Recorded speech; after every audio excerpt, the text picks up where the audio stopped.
Ecco qua, benvenuti, siamo alla Fox Running di Pomposa. Vinco, ciao Vinco. Buongiorno ragazzi. Sta preparando i caschi con gli interfoni. Qui abbiamo anche Fabrizio Timone, nuovo pilota, Gianni Savio, Cristian laggiù. Prendono il fresco. Saluta Cristian. Qui abbiamo macchine di tutti i tipi, tutte fighe, tutte belle. La serie di BMW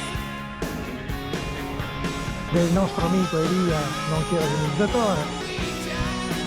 Vedi, c'è un problema laggiù. Ciao, ciao, di ciao! Lui era Elia, nonché l'organizzatore. Vediamo un sacco di macchine bellissime, tutte macchine toste. Abbiamo anche Valentino che è sempre arrabbiatissimo. Ciao Valentino!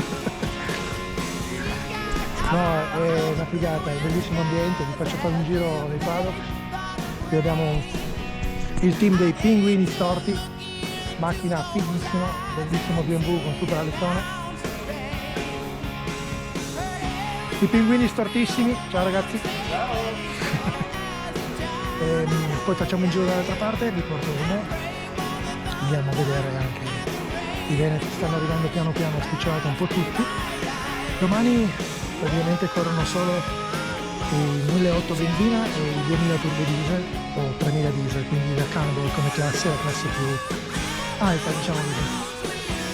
E insieme ai 1.800 e 2.000 benzina, tipo questa bellissima Clio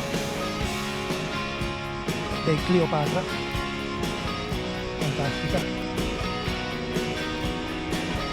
Carrelli, abbiamo già, comincia già a esserci un po' di gente, domani domattina arriverà il più grosso, abbiamo anche un Audi da 3 che adesso vi faccio vedere.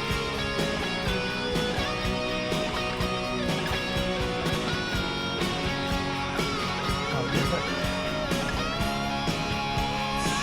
Anche questo è un po' di diesel.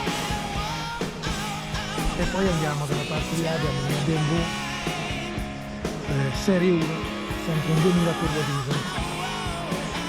E domani ci sarà bagarre, domani sarà una bella cosa, vedrete che sarà divertente. Va bene, dai, ci vediamo domani mattina.